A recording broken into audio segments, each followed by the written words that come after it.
Bonjour et bienvenue sur Actu du VTT et du GPS. Je suis très heureux de vous retrouver pour vous présenter le dernier GPS de chez Garmin, le Edge Explorer.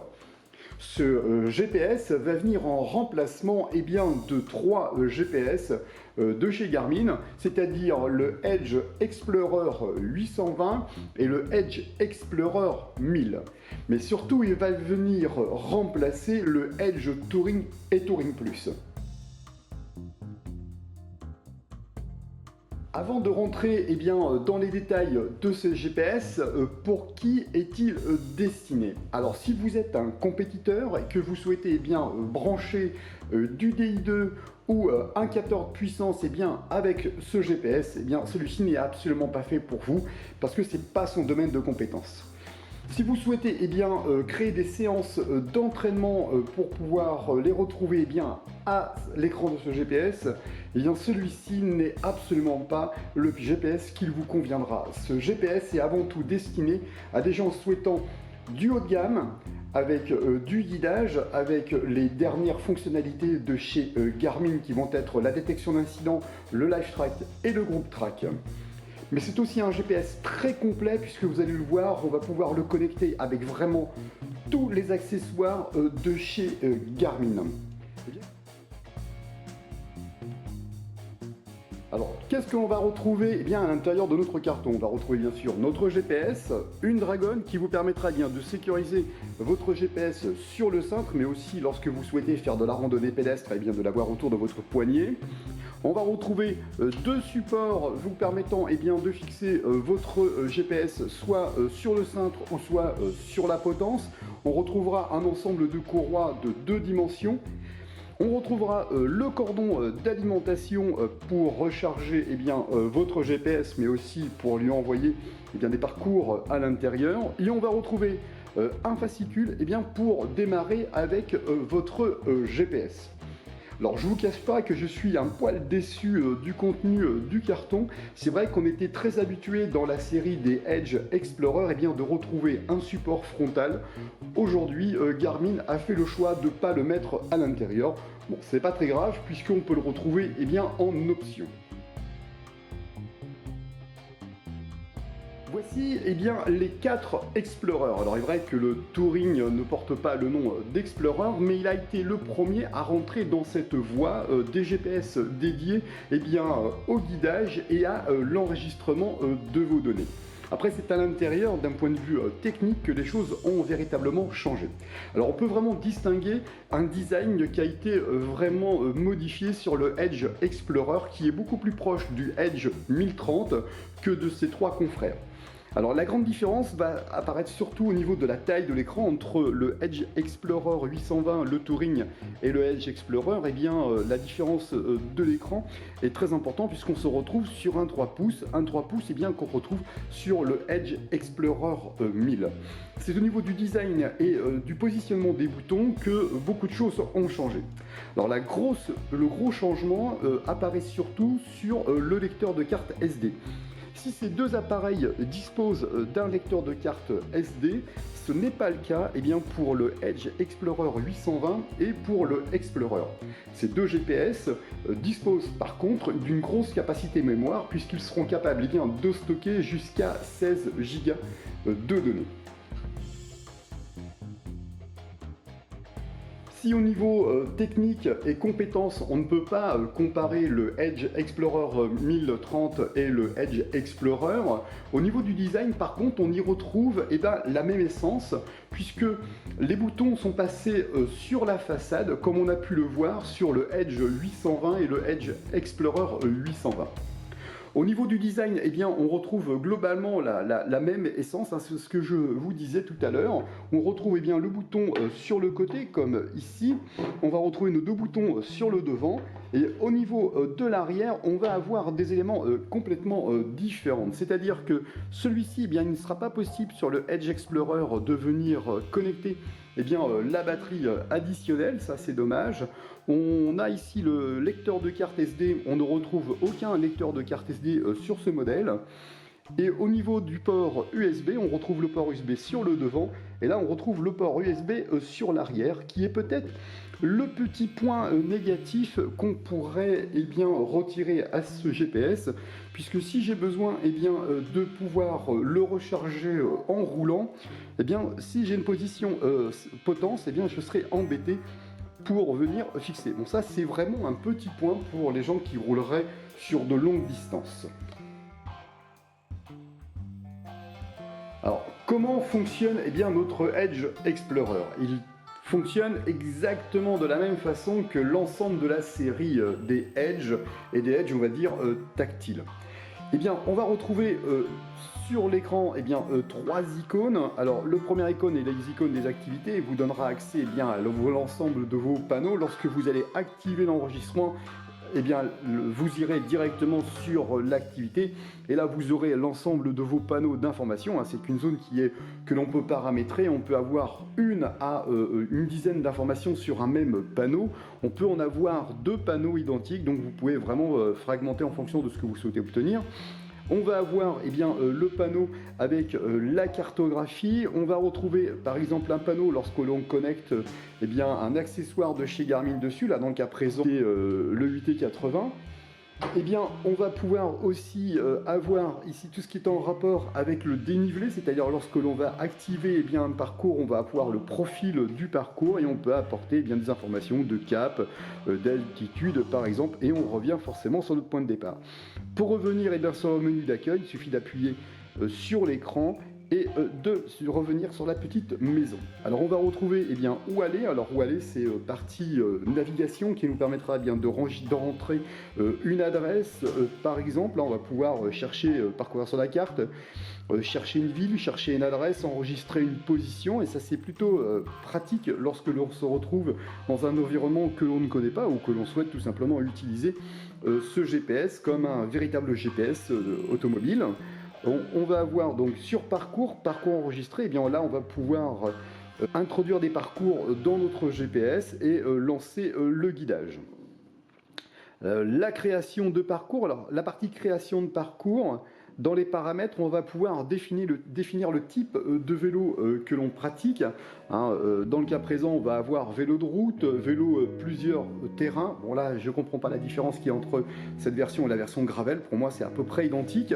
Donc VTT, mais on va pouvoir retrouver ici des éléments qui vont être sur la conduite automobile, la conduite à moto, piéton, ligne droite, etc. Donc ça, c'est vraiment plutôt très bien. Alors, moi, je mets la partie VTT.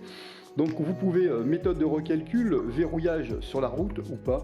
Bon, pour le VTT, bien sûr, on n'est pas verrouillé sur la route, mais pour le vélo de route, cette fonction sera activée.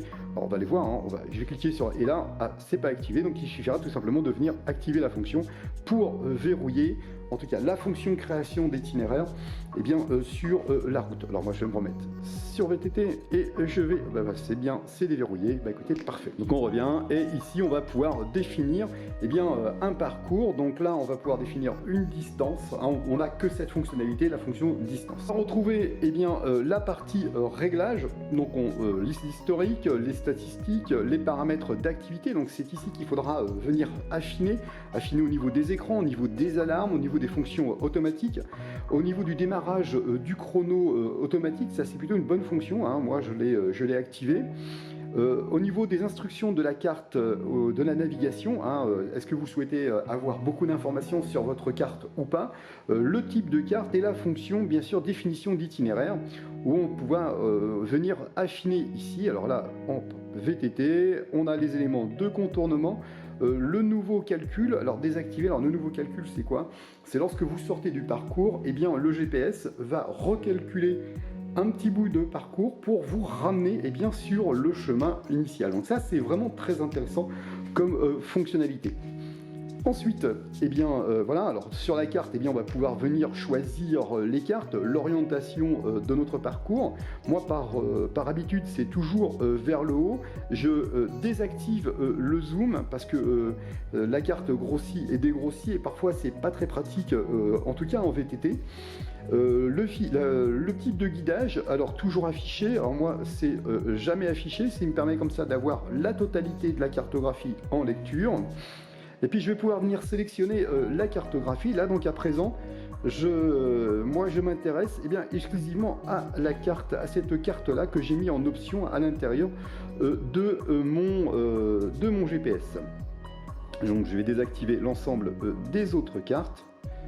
Voilà, ce qui va me permettre sur ma carte ici de bénéficier d'une carte très intéressante, puisque celle-ci a les courbes de niveau, et ça c'est plutôt très appréciable lorsque je fais du VTT, de pouvoir voir un petit peu à quoi je m'expose. Alors c'est pas très visuel à l'écran et avec la caméra, mais sur le VTT par contre c'est beaucoup plus, sur le vélo c'est beaucoup plus lisible. Donc, je reviens tout simplement sur ma carte. Voilà, au niveau des différents paramétrages, alors au niveau des capteurs, c'est vraiment très simple aussi. Hein, pour connecter à un capteur, il suffira tout simplement de venir cliquer sur Ajouter, de venir sélectionner le type de capteur que vous souhaitez jumeler avec votre GPS.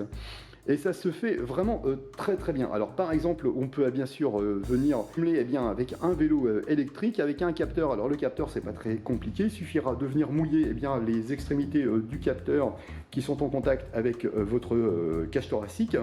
Vous mettez votre capteur sur vous, et puis vous attendez un petit peu que la connexion entre le capteur et votre fréquence cardiaque soit effectif, puis vous lancez la recherche. Il va se mettre en recherche. Dès qu'il va choper l'information, il va vous dire tout de suite le capteur, le numéro correspondant au capteur, et le jumelage est terminé. Il en va de même pour la vitesse cadence, lorsque vous avez un capteur qui sait faire les deux, sinon vous pouvez attraper juste la vitesse. Donc voilà, et vous avez la cadence ici. Donc ça c'est vraiment très simple d'utilisation. Alors que l'on soit sur un jumelage avec un capteur de chez Garmin ou avec un jumelage d'un capteur d'une autre marque, ça fonctionne exactement de la même façon, puisque ce qui intéresse le capteur, c'est tout simplement l'information AIN+. Alors bien sûr, vous l'aurez compris, le Edge Explorer n'est pas bicompétent, on va dire, puisqu'il ne va pas capter le Bluetooth et l'AIN+, il est exclusivement AIN+, malgré qu'il dispose bien sûr du Bluetooth pour ce qui va lui permettre de pouvoir partager des informations comme le Lash Track ou le Group Track. Alors le Lash Track, ça permet tout simplement de partager votre position à 3 contacts, c'est-à-dire lorsque vous partez, ces personnes peuvent vous suivre durant votre déplacement, donc ça c'est vraiment très bien. Le Group Track, ça vous permet tout simplement de rouler avec des amis qui disposent forcément d'un GPS de chez Garmin. Ils sont forcément amis avec vous sur Garmin Connect mobile ou Garmin Connect, et vous allez pouvoir retrouver la position de vos amis à l'écran de votre GPS. Et ça c'est plutôt sympa lorsque l'on roule en groupe et que le groupe parfois prend un peu de distance, par exemple dans une côte relativement longue. Alors c'est vrai que sur certains secteurs c'est pas très utile, mais lorsqu'on est en montagne et puis que la côte dure, ça peut être intéressant. Voilà, alors on a aussi la signature des messages automatiques. Alors c'est encore une petite déception, puisque déjà c'est à demi fonctionnel sur le Edge Explorer 1000. On retrouve exactement, alors sur le Edge 1030, vous l'aurez compris. Et sur le Edge Explorer, c'est pareil, pour tous ceux qui disposent d'un smartphone de chez Apple, sachez que vous ne pouvez pas pré-renseigner des messages. Bon voilà, c'est comme ça, il faut le savoir. Après, au niveau du fonctionnement, c'est vraiment très bien. Vous démarrez votre enregistrement, vous stoppez l'enregistrement, votre smartphone et votre GPS sont l'un à côté de l'autre, aussitôt la migration de vos données vont directement aller sur Garmin Connect et sur Strava, si bien sûr vous avez lié votre compte Garmin Connect à Strava. Et ça, c'est vraiment très bien. Alors, ce qui est vraiment très intéressant aussi, c'est la partie détection d'incidents. Alors, elle fonctionne forcément avec la présence d'un smartphone. C'est-à-dire, il faudra forcément rouler avec un smartphone. D'une façon ou d'une autre, si vous voulez exploiter le Lash Track et le Group Track et la détection d'incidents, il vous faut impérativement un téléphone avec vous. Donc ça, c'est vraiment une donnée. Voilà, donc ça, ce sont les différentes fonctions connectées. Alors, on peut retrouver, on peut revenir dans la partie système, où on peut couper le mode GPS, on peut changer la couleur. Moi j'ai mis bleu, mais vous disposez un ensemble de couleurs. ici, donc c'est à vous de choisir la couleur finalement qui vous convient le mieux. Au niveau des modes d'affichage, permanent, jour, capture d'écran, alors c'est pas très utile le capture d'écran pour moi, pour vous faire des tutoriels, c'est plutôt sympa. Ici, les différents modes d'entraînement, si vous souhaitez différents modes d'enregistrement, si vous souhaitez eh bien l'enregistrement intelligent, etc., etc. Donc c'est pas les fonctions qu'on utilise le plus. L'unité, eh bien au démarrage du GPS, on vous demande si vous voulez mettre en impérial ou en métrique. Hein. Bien sûr, forcément pour nous, ça sera du métrique. Et au niveau de la langue aussi, on vous demande de rentrer aussi des informations qui vous correspondent, hein, qui vous seront eh bien le poids, votre taille, votre âge. Alors tout ça, ce sera pour calculer bien sûr eh bien les calories. Ça se fait directement avec le jumelage lorsque vous jumelez votre téléphone avec votre GPS, en tout cas l'application Garmin Connect. Voilà, on retrouve les différentes informations. Bon, ça, c'est des informations secondaires. Alors, sur Garmin iClou, comment ça fonctionne tout simplement? Alors, Garmin iClou, c'est la petite boîte à outils de chez Garmin qui vous permet eh bien, de customiser votre GPS pour qu'il réponde véritablement à vos besoins. Alors ça, c'est vraiment un petit outil. Alors, j'ai un petit peu une petite déception concernant l'outil aujourd'hui Garmin iClou. Malheureusement, comme il est dit dans l'article, eh bien, c'est pas entièrement terminé, puisqu'on s'aperçoit qu'il y a certaines fonctionnalités eh bien, qui ne sont pas encore actifs pour le Edge Explorer, mais bon, pas de doute, Garmin va terminer le travail et tout sera disponible. Alors quel est l'intérêt de Wikiloc par exemple? Alors déjà pour installer Wikiloc, c'est pas compliqué, il suffit tout simplement de vous rendre sur votre application Garmin Connect, puis ensuite on va aller eh bien, dans notre appareil, c'est-à-dire ici, l'appareil, le Edge est à cet endroit-là, et puis on va pouvoir eh bien, tout simplement venir installer différents éléments. Donc on a par exemple activité ou application, widget ou champ de données. Alors les champs de données, c'est ce que je vous ai montré tout à l'heure, ce qui vous permet d'avoir les différentes informations lorsque vous êtes en train de rouler. Donc ici, on va avoir la liste des applications qui ont été installées. Là, qu'à présent, moi j'ai installé Wikiloc. Je veux installer plus d'applications, vers plus d'applications. Et là, véritablement, la boutique Connect iClou eh bien, va tout simplement me donner toutes les applications qui sont compatibles avec le GPS. Alors par exemple, je vais pouvoir installer celui-ci, donc je le télécharge, activer, ça va télécharger et au prochain redémarrage eh bien, du GPS, l'application va se retrouver à l'intérieur. Alors pas tout à fait le démarrage, mais le jumelage. Donc là, vous voyez bien, appareil téléchargement effectué, pardon. Hop, je reviens sur les deux. Alors il faudrait peut-être que je recommence et que de nouveau je relance la synchronisation. Ça va synchroniser. Alors il faut le temps, hein, ça prend quand même un petit temps eh bien, à l'installation, mais c'est quand même relativement rapide. Alors on va s'intéresser avant tout à... Voilà, on retrouve eh bien, mes deux applications à l'intérieur. Vous avez vu, c'est quand même très rapide et vraiment très efficace. Alors, ce qui m'intéresse, c'est de vous parler de Wikiloc. Tout simplement, c'est un petit outil qui va nous permettre eh bien, d'envoyer un parcours à l'intérieur de mon GPS sans avoir à le connecter. Alors, par exemple, je vais venir ici, tiens, ce parcours-là, ah ouais, c'est vrai, il est cool, il est sympa, celui-là, il me plaît bien. Et là, j'ai vers le Garmin, et voilà, tout simplement, je clique, je dis OK. Je vais pouvoir retourner sur mon application et là on me dit que tout simplement Wikiloc eh bien, se connecte et tout simplement continuer. Voilà, le téléchargement débute et une fois que le téléchargement sera effectif, eh bien, je vais pouvoir lancer le parcours et pouvoir le réaliser. Et tout ça, je n'ai pas connecté eh bien, mon GPS à un ordinateur. Et ça c'est vraiment très très bien puisqu'on peut les ajouter à l'intérieur. Voilà, c'est fait, c'est complet. On a le droit à une petite musique, un peu électronique. Voilà, c'est good. C'est parti. Et là, si je regarde bien, si je vais sur la carte, eh bien le parcours qui m'est proposé ici,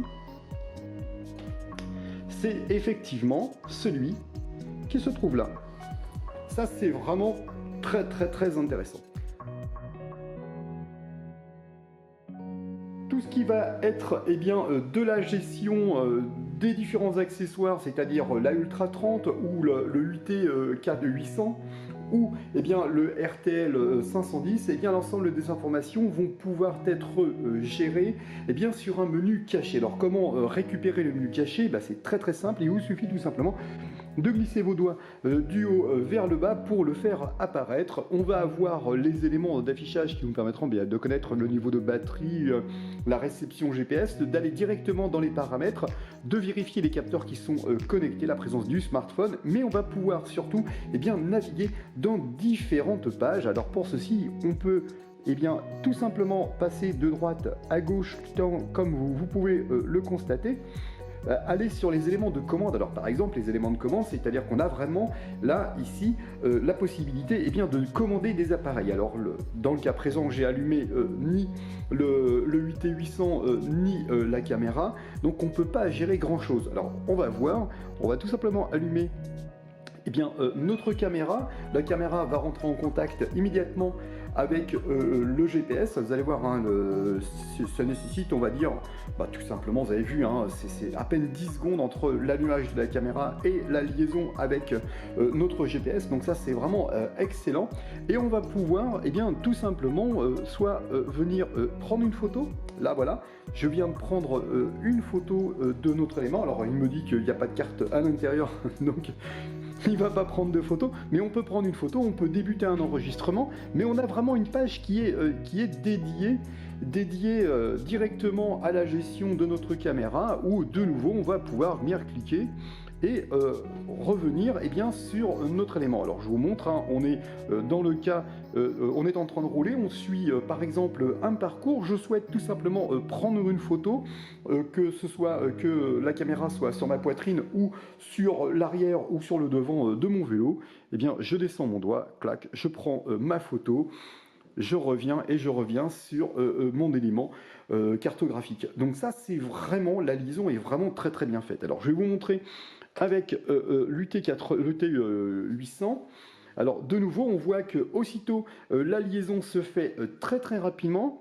Donc de nouveau, je vais pouvoir venir gérer sur la page qui lui est dédiée tout s'appelle mon éclairage. Donc là, je passe en éclairage fixe, je peux revenir en flash, je peux désactiver la liaison, etc., etc. Je peux revenir en flash, je peux gérer l'intensité directement sur l'écran de mon GPS, je peux revenir en position automatique, c'est-à-dire qu'en fonction de la luminosité, l'appareil va se gérer. Donc là, je vais revenir en bas, je fais redisparaître, je reviens sur l'affichage qui m'intéresse. Pour ce qui est de la liaison avec l'élément de sécurité qui est ici le RTL 510, j'y reviendrai dans un article spécifique parce qu'il y a vraiment des nouveautés très intéressantes avec le dernier radar de chez Garmin. Mais la liaison, pareil, est vraiment très très simple puisque on va pouvoir détecter notre élément très très rapidement. Alors je vais le retourner pour pas qu'on soit ébloui. Donc aussitôt que je l'allume, l'élément va rentrer en contact avec et on voit apparaître le petit radar sur le haut qui nous dit que la liaison est effective. Donc dès lors que vous allez rouler, alors il faut savoir, ça fonctionne sans utiliser l'enregistrement, sans utiliser le guidage. Le Garmin Edge Explorer est un très bon produit d'entrée de gamme, que ce soit au niveau du guidage ou des enregistrements des données, il n'y a vraiment rien à redire, c'est impeccable. Et malgré le fait qu'il soit connecté qu'à une seule constellation de satellites, le système américain. Ce que j'apprécie aussi, ce sont les éléments de sécurité qui sont à l'intérieur, c'est-à-dire le live track, le groupe track pour rester connecté avec ses amis et bien sûr la détection d'incidents qui sont vraiment des fonctions d'accompagnement plutôt séduisants.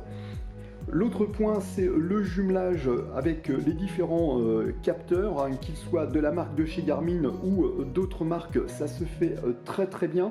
Et le jumelage, il n'est pas nécessaire d'être ingénieur en informatique pour comprendre comment ça fonctionne, puisque le GPS va détecter tout simplement les différents capteurs. Au niveau des accessoires que l'on peut connecter avec le Edge Explorer, eh bien, ils restent très nombreux chez Garmin, hein, que ce soit les différentes caméras, que ce soit eh bien, l'UT 800 ou bien sûr le radar, le RTL 510. Donc ça, c'est vraiment très très bien que l'on puisse les connecter. Mon seul petit point de reproche que je ferai, enfin j'en aurai deux même. Le premier, c'est au niveau de Connect IQ. C'est quand même dommage que Garmin n'ait pas pensé eh bien, à demander à ses développeurs de rendre très rapidement le Edge Explorer compatible avec un grand nombre d'applications. Là, dans le cas présent, on ne peut pas gérer eh bien, les feux de chez Bontrager, et ça, c'est dommage. L'autre point, ce serait le contenu du carton que je trouve pour une fois un peu light. C'est vrai que le support frontal, auquel on s'était habitué sur toute la gamme des Edge Explorer, hein, que l'on soit sur le 820 ou sur le 1000, il y avait le support frontal qui était dedans. Aujourd'hui, il n'y est pas. Et ça, c'est mon petit point de reproche. Pour le reste, franchement, j'ai rien à redire. Bien écoutez, si vous avez des questions concernant ce GPS, n'hésitez pas à venir me les poser eh bien, soit sur la chaîne YouTube ou directement sur le site Actu du VTT et du GPS. Je vous dis à très bientôt dans une nouvelle vidéo.